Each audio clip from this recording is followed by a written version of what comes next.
بسم اللہ الرحمن الرحیم۔ اللہ کے نام سے شروع جو رحمان الرحیم ہے۔ الف لام میم۔ یہ اللہ کی کتاب ہے، اس میں کوئی شک نہیں، ہدایت ہے ان پرہیزگار لوگوں کے لیے جو غیب پر ایمان لاتے ہیں، نماز قائم کرتے ہیں، جو رزق ہم نے ان کو دیا ہے اس میں سے خرچ کرتے ہیں۔ جو کتاب تم پر نازل کی گئی ہے یعنی قرآن، اور جو کتابیں تم سے پہلے نازل کی گئی تھیں، ان سب پر ایمان لاتے ہیں اور آخرت پر یقین رکھتے ہیں۔ ایسے لوگ اپنے رب کی طرف سے راہ راست پر ہیں اور وہی فلاح پانے والے ہیں۔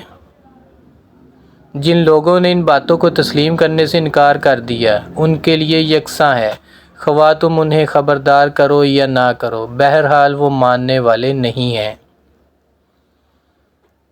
اللہ نے ان کے دلوں اور ان کے کانوں پر مہر لگا دی ہے اور ان کی آنکھوں پر پردہ پڑ گیا ہے، وہ سخت سزا کے مستحق ہیں۔ بعض لوگ ایسے بھی ہیں جو کہتے ہیں کہ ہم اللہ پر اور آخرت کے دن پر ایمان لائے ہیں، حالانکہ در حقیقت وہ مومن نہیں ہیں۔ وہ اللہ اور ایمان لانے والوں کے ساتھ دھوکہ بازی کر رہے ہیں، مگر دراصل وہ خود اپنے آپ ہی کو دھوکے میں ڈال رہے ہیں اور انہیں اس کا شعور نہیں ہے۔ ان کے دلوں میں ایک بیماری ہے جسے اللہ نے اور زیادہ بڑھا دیا ہے، اور جو جھوٹ وہ بولتے ہیں اس کی پاداش میں ان کے لیے دردناک سزا ہے۔ جب کبھی ان سے کہا گیا کہ زمین پر فساد برپا نہ کرو تو انہوں نے یہی کہا کہ ہم تو اصلاح کرنے والے ہیں۔ خبردار، حقیقت میں یہی لوگ مفسد ہیں، مگر انہیں شعور نہیں ہے۔ اور جب ان سے کہا گیا جس طرح دوسرے لوگ ایمان لائے ہیں اسی طرح تم بھی ایمان لاؤ، تو انہوں نے یہی جواب دیا، کیا ہم بیوقوفوں کی طرح ایمان لائیں؟ خبردار، حقیقت میں تو یہ خود بیوقوف ہیں، مگر یہ جانتے نہیں ہیں۔ جب یہ اہل ایمان سے ملتے ہیں تو کہتے ہیں کہ ہم ایمان لائے ہیں، اور جب علیحدگی میں اپنے شیطانوں سے ملتے ہیں تو کہتے ہیں کہ اصل میں تو ہم تمہارے ساتھ ہیں اور ان لوگوں سے محض مذاق کر رہے ہیں۔ اللہ ان سے مذاق کر رہا ہے، وہ ان کی رسی دراز کیے جاتا ہے اور یہ اپنی سرکشی میں اندھوں کی طرح بھٹکے چلے جاتے ہیں۔ یہ وہ لوگ ہیں جنہوں نے ہدایت کے بدلے گمراہی خرید لی، مگر یہ سودا ان کے لیے نفع بخش نہیں ہے اور یہ ہرگز صحیح راستے پر نہیں ہیں۔ ان کی مثال ایسی ہے جیسے ایک شخص نے آگ روشن کی، اور جب اس نے سارے ماحول کو روشن کر دیا تو اللہ نے ان کا نور بصارت سلب کر لیا اور انہیں اس حال میں چھوڑ دیا کہ تاریکیوں میں انہیں کچھ نظر نہیں آتا۔ یہ بہرے ہیں، گونگے ہیں، اندھے ہیں، یہ اب نہ پلٹیں گے۔ یا پھر ان کی مثال یوں سمجھو کہ آسمان سے زور کی بارش ہو رہی ہے اور اس کے ساتھ اندھیری گھٹا اور کڑک چمک بھی ہے۔ یہ بجلی کے کڑاکے سن کر اپنی جانوں کے خوف سے کانوں میں انگلیاں ٹھونس لیتے ہیں، اور اللہ ان منکرین حق کو ہر طرف سے گھیرے میں لیے ہوئے ہے۔ چمک سے ان کی حالت یہ ہو رہی ہے گویا کہ عنقریب بجلی ان کی بصارت اچک لے جائے گی۔ جب ذرہ کچھ روشنی انہیں محسوس ہوتی ہے تو اس میں کچھ دور چل لیتے ہیں، اور جب ان پر اندھیرا چھا جاتا ہے تو کھڑے ہو جاتے ہیں۔ اللہ چاہتا تو ان کی سماعت اور بصارت بالکل ہی سلب کر لیتا، یقیناً وہ ہر چیز پر قادر ہے۔ لوگوں، بندگی اختیار کرو اپنے اس رب کی جو تمہارا اور تم سے پہلے جو لوگ گزرے ہیں ان سب کا خالق ہے۔ تمہارے بچنے کی توقع اسی صورت ہو سکتی ہے۔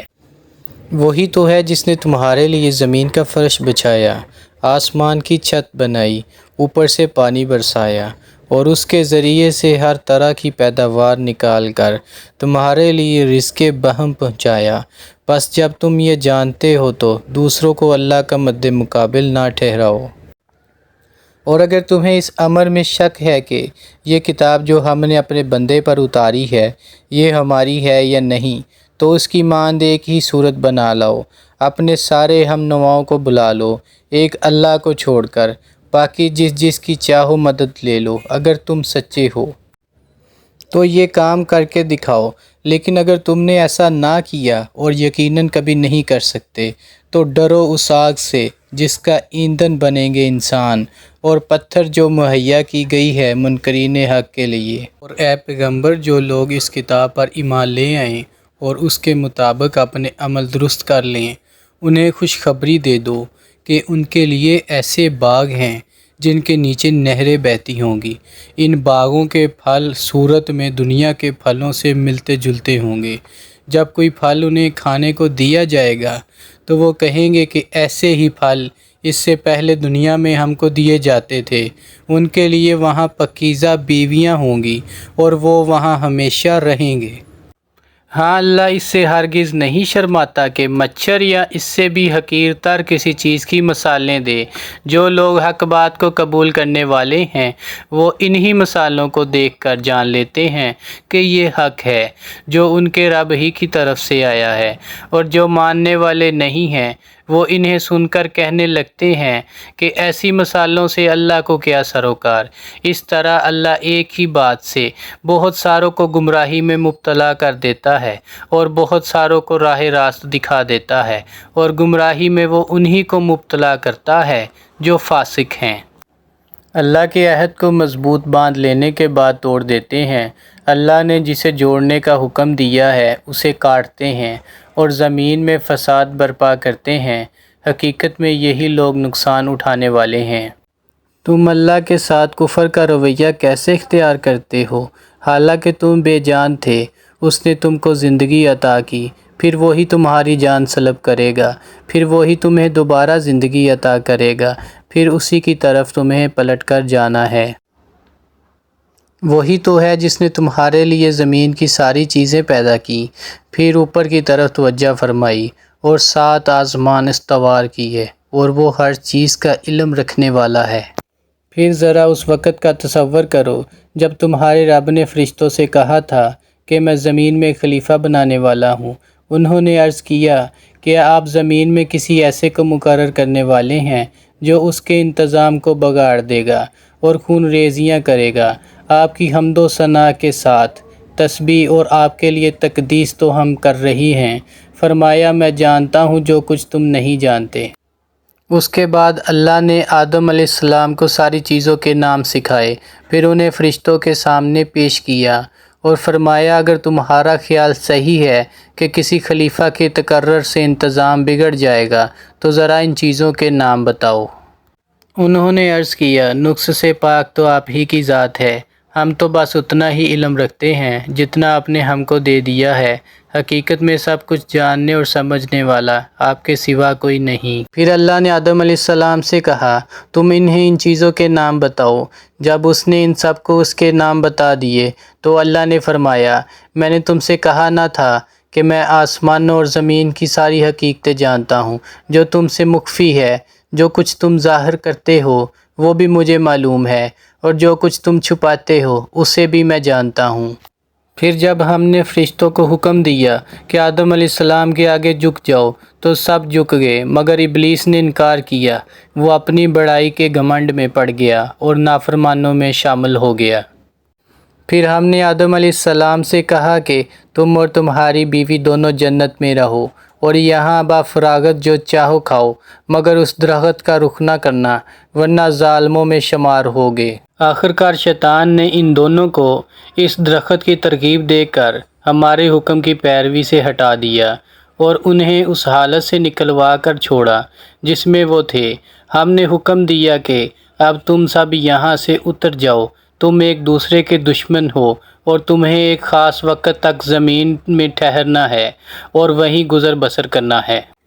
اس وقت آدم علیہ السلام نے اپنے رب سے چند کلمات سیکھ کر توبہ کی جس کو اس کے رب نے قبول کر لیا، کیونکہ وہ بڑا معاف کرنے والا اور رحم فرمانے والا ہے۔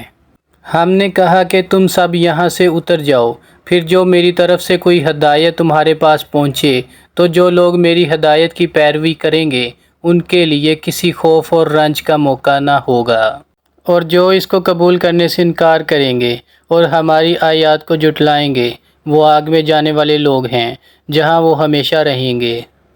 اے بنی اسرائیل ذرا خیال کرو، میری اس نعمت کا جو میں نے تم کو عطا کی تھی۔ میرے ساتھ تمہارا جو عہد تھا اسے تم پورا کرو۔ تم میرا جو عہد تمہارے ساتھ تھا اسے میں پورا کروں گا، اور مجھ ہی سے تم ڈرو۔ اور میں نے جو کتاب بھیجی ہے اس پر ایمان لاؤ۔ یہ اس کتاب کی تائید میں ہے جو تمہارے پاس پہلے سے موجود تھی، لہٰذا سب سے پہلے تم اس کے منکر نہ بن جاؤ۔ تھوڑی قیمت پر میری آیات کو نہ بیچ ڈالو اور میرے غضب سے بچو۔ باطل کا رنگ چڑھا کر حق کو مشتبہ نہ بناؤ، اور نہ جانتے بوجھتے حق کو چھپانے کی کوشش کرو۔ نماز قائم کرو، زکوٰۃ دو، اور جو لوگ میرے آگے جھک رہے ہیں ان کے ساتھ تم بھی جھک جاؤ۔ تم دوسروں کو تو نیکی کا راستہ اختیار کرنے کے لیے کہتے ہو، مگر اپنے آپ کو بھول جاتے ہو، حالانکہ تم کتاب کی تلاوت کرتے ہو۔ کیا تم عقل سے بالکل ہی کام نہیں لیتے؟ صبر اور نماز سے مدد لو، بے شک نماز ایک سخت مشکل کام ہے، مگر ان فرما بردار بندوں کے لیے مشکل نہیں ہے جو سمجھتے ہیں کہ آخرکار انہیں اپنے رب سے ملنا اور اس کی طرف پلٹ کر جانا ہے۔ اے بنی اسرائیل، یاد کرو میری اس نعمت کو جس سے میں نے تمہیں نوازا تھا، اور اس بات کو کہ میں نے تمہیں دنیا کی ساری قوموں پر فضیلت عطا کی تھی۔ اور ڈرو اس دن سے جب کوئی کسی کے ذرا کام نہ آئے گا، نہ کسی کی طرف سے سفارش قبول ہوگی، نہ کسی کو فدیہ لے کر چھوڑا جائے گا، اور نہ مجرموں کو کہیں سے مدد مل سکے گی۔ یاد کرو وہ وقت جب ہم نے تم کو فرعونیوں کی غلامی سے نجات بخشی۔ انہوں نے تمہیں سخت عذاب میں مبتلا کر رکھا تھا، تمہارے لڑکوں کو ذبح کرتے تھے اور تمہاری لڑکیوں کو زندہ رہنے دیتے تھے، اور اس حالت میں تمہارے رب کی طرف سے تمہاری بڑی آزمائش تھی۔ یاد کرو وہ وقت جب ہم نے سمندر پھاڑ کر تمہارے لیے راستہ بنایا، پھر اس میں سے تمہیں بخیریت گزروا دیا، پھر وہیں تمہاری آنکھوں کے سامنے فرعونوں کو غرقاب کیا۔ یاد کرو جب ہم نے موسیٰ علیہ السلام کو 40 شبانہ روز کی قرارداد پر بلایا تو اس کے پیچھے تم بچڑے کو اپنا معبود بنا بیٹھے۔ اس وقت تم نے بڑی زیادتی کی تھی، مگر اس پر بھی ہم نے تمہیں معاف کر دیا کہ شاید اب تم شکر گزار بنو۔ یاد کرو کہ ٹھیک اس وقت جب تم یہ ظلم کر رہے تھے، ہم نے موسیٰ علیہ السلام کو کتاب اور فرقان عطا کی تاکہ تم اس کے ذریعے سے سیدھا راستہ پا سکو۔ یاد کرو جب موسیٰ علیہ السلام یہ نعمت لیتے ہوئے پلٹا تو اس نے اپنی قوم سے کہا کہ لوگو، تم نے بچڑے کو معبود بنا کر اپنے اوپر سخت ظلم کیا ہے، لہٰذا تم لوگ اپنے خالق کے حضور توبہ کرو اور اپنی جانوں کو ہلاک کرو، اسی میں تمہارے خالق کے نزدیک تمہاری بہتری ہے۔ اس وقت تمہارے خالق نے تمہاری توبہ قبول کر لی کہ وہ بڑا معاف کرنے والا اور رحم فرمانے والا ہے۔ یاد کرو جب تم نے موسیٰ علیہ السلام سے کہا تھا کہ ہم تمہارے کہنے کا ہرگز یقین نہ کریں گے جب تک کہ اپنی آنکھوں سے لانیہ خدا کو تم سے کلام کرتے نہ دیکھ لیں۔ اس وقت تمہارے دیکھتے دیکھتے ایک زبردست ساکے نے تم کو آ لیا، تم بے جان ہو کر گر چکے تھے، مگر پھر ہم نے تم کو اٹھایا، شاید کہ اس احسان کے بعد تم شکر گزار بن جاؤ۔ ہم نے تم پر ابر کا سایہ کیا، من سلوہ کی غذا تمہارے لیے فراہم کی، اور تم سے کہا کہ جو پاک چیزیں ہم نے تمہیں بخشی ہیں انہیں کھاؤ، مگر تمہارے اسلاف نے جو کچھ کیا وہ ہم پر ظلم نہ تھا بلکہ انہوں نے آپ ہی اپنے اوپر ظلم کیا۔ پھر یاد کرو جب ہم نے کہا تھا کہ یہ بستی جو تمہارے سامنے ہے اس میں داخل ہو جاؤ، اس کی پیداوار جس طرح چاہو مزے سے کھاؤ، مگر بستی کے دروازے میں سجدہ ریز ہوتے ہوئے داخل ہونا اور کہتے جانا حتی ہم تمہاری خطاؤں سے درگزر کریں گے اور نیکوکاروں کو مزید فضل و کرم سے نوازیں گے۔ مگر جو بات کہی گئی تھی ظالموں نے اسے بدل کر کچھ اور کر دیا۔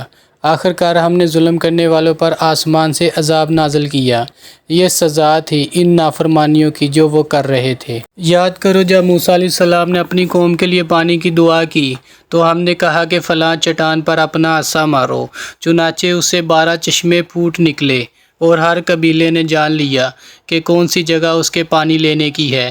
اس وقت یہ ہدایت کر دی گئی تھی کہ اللہ کا دیا ہوا رزق کھاؤ پیو اور زمین میں فساد نہ پھیلاتے پھرو۔